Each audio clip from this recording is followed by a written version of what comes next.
Love hearing that, man. The next one I want to talk about is I Love You More by John Kay. And then there's the one featuring Rosie. Yes. As well. I always love those like re-releases. Totally. You know, I think most of the time they feel better. Not always. Yeah. But this one to me felt a little bit better. It definitely did. It's the version to me. It's the main version to me. Yeah. Yeah. You guys made really good choices with this record and bringing her in. So what's the story behind that song and the writing and everything? That song, that was a fun day. That was me, John, Jake Torrey, and Steph Jones. Right. It was just like great room. I was like, if I literally don't show up, a great song's getting written. It was just a good day, honestly. I'd been working with John for like a little bit at that point. John is one of my most frequent collaborators in my career at this point. Love him to death. He's great. And I would say like working with Jake and Steph was one of the first times where I was like, oh, these are like incredible songwriters. Oh yeah, it's kind of crazy when you work with people who are just like so good at songwriting. Yeah, exactly. It's a little. This is what also like kind of it didn't. I don't know if intimidating is the right word, but the thing that really impressed me was the idea that we're writing something really good and it's very chill. Like the levity of the situation was really everybody's still cracking jokes. Yeah. This thing that you see at lower levels of people being really serious goes away when you're working with people who are truly confident in their craft. Yeah. That stood out to me more than anything. Yeah. That and we wrote a really great song, and then both Jake and Steph were like, we can beat this. And then we wrote like another really great song over the same thing. Wow. And it's like, we can beat this still. And it was better. And then the third one was I Love You More. Basically. So did you have like a track ready to go already? We're just doing chords. So that was purely just, it's a piano ballad. So it was just us doing like keyscape. Okay.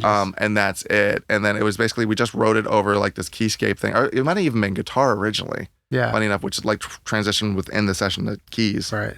And we kind of took it from that like bass thing. And this is a great example of day one demo is nothing like what came out. Right. And I got a guy known named Will Harrington to play the piano, and he was in Lucas Graham's band. Right.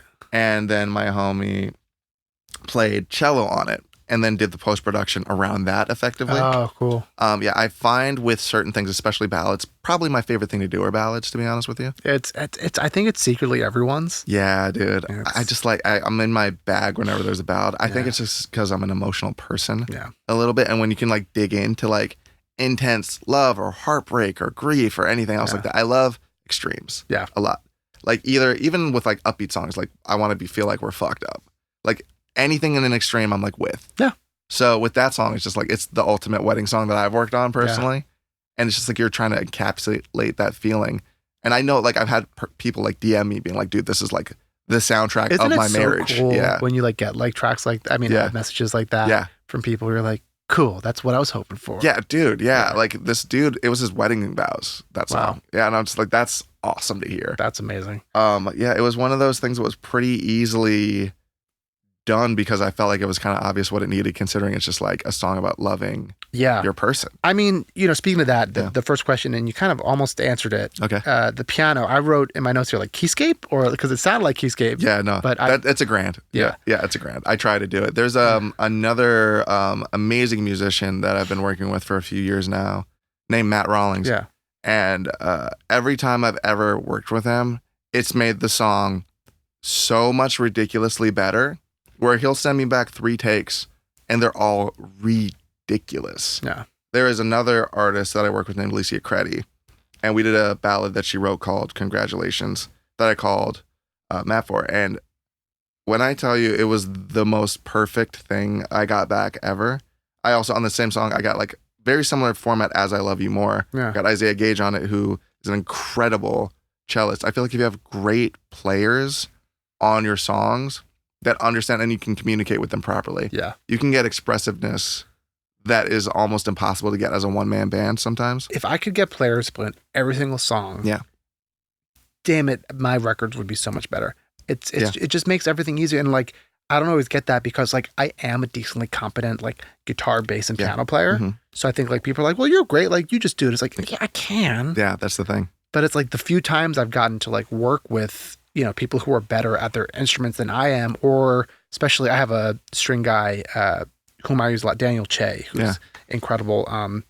Just like having those people like breathe, who know their instruments so well and breathe that life into it. Mm-hmm. And I've never been disappointed. Yeah. working with someone who's incredible at their instrument. 100%. I think musicians get a small look in the grand scape of like making a record. Yeah. But I think it's one of the most important elements, to be completely honest with you. Yeah, I think it's like even, you're talking about Motown earlier. It's like, I think that's the magic of a lot of those like early Motown records.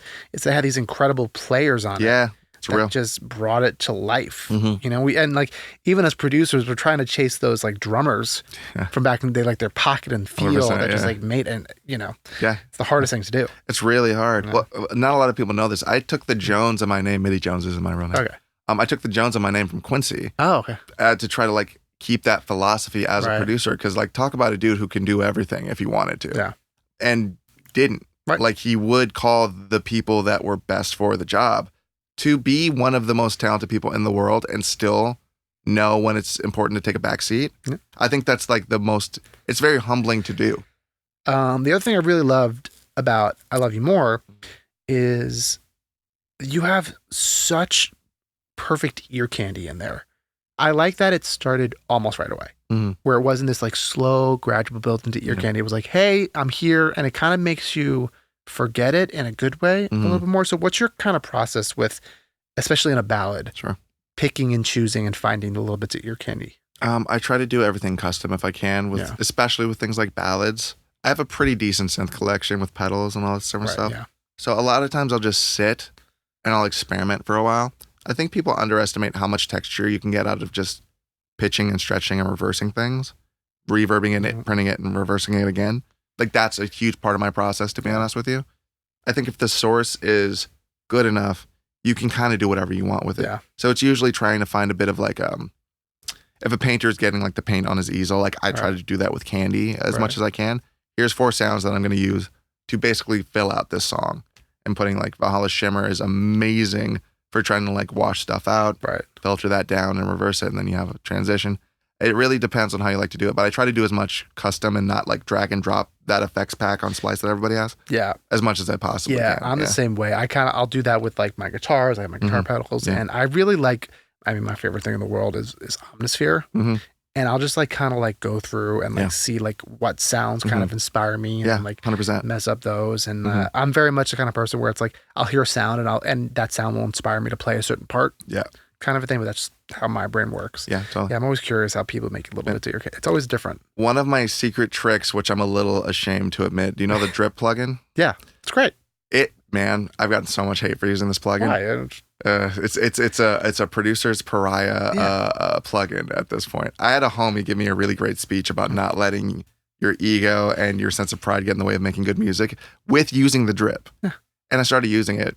I had a friend take a picture of me using it and post it on Instagram. You know how many like people have monster hits from like a random splice loop? 100%, dude. Like my argument for that and using like drip or splice, it's like the best producers have the best taste. 100%. And that's what it is. Yeah. And if people want it, the people who hate on that are the people who aren't good enough to recognize that. And I'm sorry. That's just... Good take. That's my take. You don't have to agree with it. But no, I hear you. My take on it. I remember seeing a thing with like Swedish House Mafia where one of their songs was straight up a demo song off of like a Vengeance pack, which was a thing back in the day. And like an interview asked him like, "What do you think about this and the hate you're getting for it?" And I was like, "Well, if you could have made it a hit, you would have." So I did. Right. Yeah. It's like no shame. Yeah. Right. Yeah. You had access to it. Yeah. Exactly. Like, why didn't you make the hit? Fully. Yeah. That's totally my analogy on that.